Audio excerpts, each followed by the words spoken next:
So I just want to do a little overview, not really a review, but an overview of the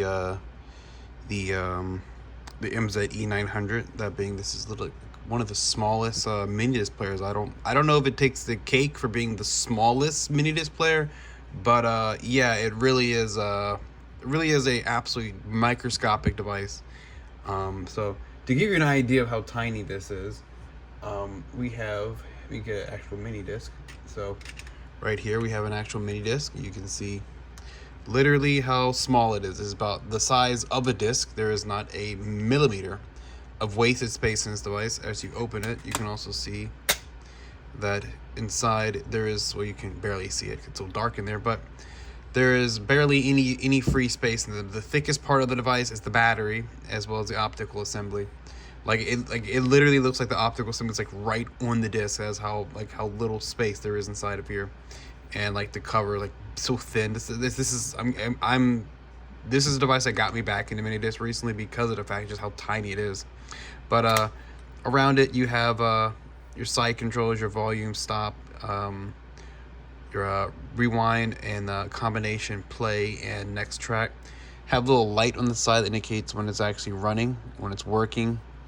On this side you have the battery door, which in my case you can see the copper part has gone away. It has left the building. On this side you have a battery sidecar connector with a little screw terminal, and then you have the headphone jack and the remote terminal, as well as the door open. As you can tell, it's a very nice opening door on this thing. It's really pop. What's the word for it? I don't know. Exciting. I don't know. Anyway, this is one of the battery sidecars. This is the one that I can get with my N1, which I'll talk about later in another video. But they're pretty much the same thing. You have a 1.5 volt DC input right there. Funny fact, this is the same input as a 3 volt cable, so don't mess it up, I guess. I don't know why they use the same exact pin out, same exact barrel jack and everything. It can fit a 3 volt adapter, which is weird. But inside you put a AA battery, and this can be used when the gum stick battery is dead and you're out and about, and how else are you going to power it. So you just go ahead and take this on the side and you can screw it on there. The good thing about it is that these are connected in parallel. So what that means is that when you attach this, you don't, if you're already getting a low battery, you can just attach this on here. You don't even stop running, or just keep going. It also means that you can also use this to swap the gum stick battery without stopping anything, which is really cool. And once you actually connect it, you'll see the battery bar, it'll jump up because it'll detect that it's there immediately. But pretty much on a lot of these guys, those that battery sidecar is literally put in parallel, and there's just a diode to stop it from one of the battery charging the other. But anyway, that's good for like when you're in a pinch, you just need to charge it real quick. Or also if yours is so damaged that the gum stick battery terminals are completely corroded away. But also, like, gives you know how small it is. That is the battery itself takes up like the entire length of the device. So like I said, there's not a millimeter of this device that is completely that is unused. Also in the back you have your AVLS switch and your hold switch. So yeah, if you put a disc here, we can connect the remote, which is using the MC11EL, one of these remotes. I don't know if it will support the K. We'll find out soon enough, because I have I think it's the 12 or the 13 ELK that's on order. I forget the numbers, but that's on order. Mainly for my N1, not for this one.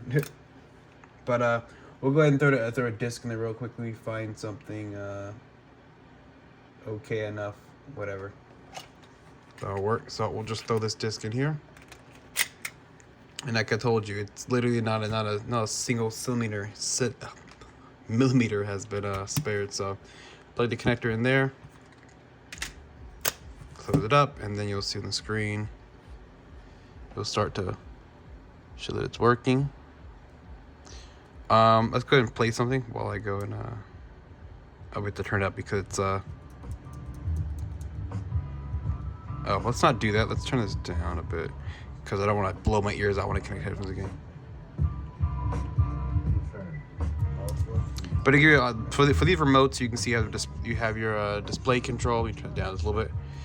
Your play mode, repeat and enter, and then your sound control to switch between your sound presets. Pause. This is your combination of fast forward, play, and rewind, as well as a stop button. And if you pull it, you get your volume controls, which is pretty cool. On this side, you have a hold switch, which will obviously disable the controls. And then your headphone jack on the bottom, which I don't like these, but the later remotes actually put on this side, which I cannot wait to have a remote that is no longer like this. This is very annoying. I hate that. But to give you an idea of the menu, so let's hold down the display button to get into the menu, which you have so from the top, you have your speed, M timer, which is the melody timer, which I did I already done a previous video showing all the tones for that. Personal, this allows you to save all your presets and your modes and everything that's for this particular disc, and it'll get recalled when you play it, when you put it back in. For speed, you can turn the speed up or slow it down. And you use this to go up and down the menus, and also the side button to enter. You can also use the enter button, but also for play modes, you have repeat, shuffle, program mode, which I never knew how to operate. Well, actually, that's the play. That's basically replay the current song, I believe. And then I never ever figured out how to operate the program mode, so don't ask me about that. Then you have repeat, which basically just repeats the. This will just repeat everything. This will just basically keep replaying over and over and over the current tracks you have. But if you combine that with play mode, you have repeat the current song, shuffle everything, and keep and replay everything. Basically, just continuous shuffle, and then you have a program repeat, which has not been set up, so I can't do that. Then you have your sound presets. But if you hold that button, it will allow you to.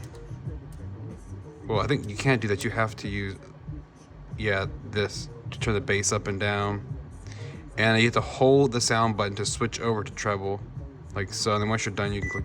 Well, not that. You need to click enter. Excuse me. I keep getting this button. I'll tell you, a little confusing sometimes. Oops. But yeah, that's pretty much an overview of this. Is it's not too much really to talk about. It's a pretty basic. It's a playback only device. So it's pretty basic, but it's a really nice device. Just how thin it is, and all that. It does not support line out, and if it does, I don't know how you would turn it on, because you would have to have a menu to do that. But it is backlit, which is very nice. But these remotes are very hard to read at times. I will tell you that. That's why I cannot wait to get the newer ones, because these remotes are a pain in the ass to read. But yeah, that's pretty much it. Really, not much to talk about. This guy is also a little noisy device. It's very noisy. So if I were to skip ahead a bunch, well, it's not going to do it now because it's just showing off now. But this device is pretty noisy.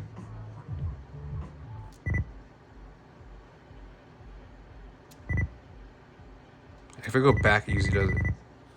Well, see, it's showing off now because now it wants to work. Let me show the other your display options. So, if you push the display, you have your track name, you have the disc information, which in this case, this device does not support groups. So what it does, you'll see it'll basically just it'll show the groups in the disc name. So 1 through 9 is mode 7. These are the albums. 10 through 25 is the product. Next, moving on, you can also show your what it was recorded in. So record mode, and then you have your time. So that all goes in one big circle.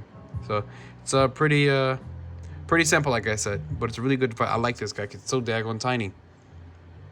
And there's that operator light on the side.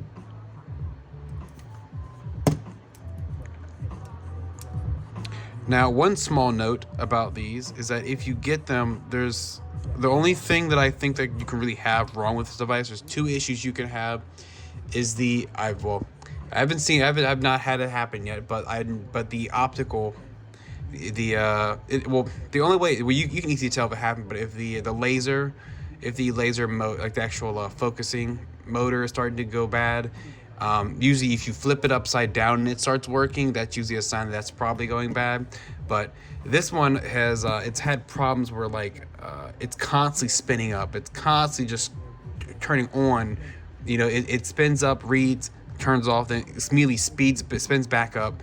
I've had problems where this guy, if I have it flat, it's not going to work for very long. It's going to start having issues. Eventually, it's going to just stop playing because you can hear it just constantly trying to read the disc, and you have to like play it sideways. If you do it sideways, you have a pretty good shot, but a lot of times it's still going to start failing and having problems. But what I found is that, like I showed in a previous video, you have to split that. You may have to split that motor and put some grease in there or oil of some kind to actually get those bearings loose and actually get them greased again. Because I've had two players that have had massive problems with reading discs, and splitting the motors and putting oil in them or grease. In my case, use white lithium grease, but putting the grease in there has actually made them work completely flawless. This guy now completely works without any problem whatsoever, to the point where I can now just use it without any issues at all. I mean, I only got the N1 because this one had so many damn issues. But once I went ahead and did all the greasing and all that stuff, it's perfectly fine. Almost all MiniDisc recorders, well, players and recorders and all, you're always going to have to do the greasing of them when you get them, because they're going to be pretty dry. Like, mind you, this device is more than 20 years old at this point. Now, these guys are very old, so they're going to have these issues where they're going to be very in need of some TLC. But I don't usually suggest dealing with the greasing of the actual bearings, the motor, unless like it's having like massive problems like that. But at some point you may have to do it anyway. And also, when it comes to getting these remote cables completely straight, maybe in a later video I'll probably have to do my new remote. I'll show how to do it. But yeah, it's yucky. It's a method I don't suggest doing, but it works. You can make the cables completely straight once you do it. As you can tell, they're completely straight.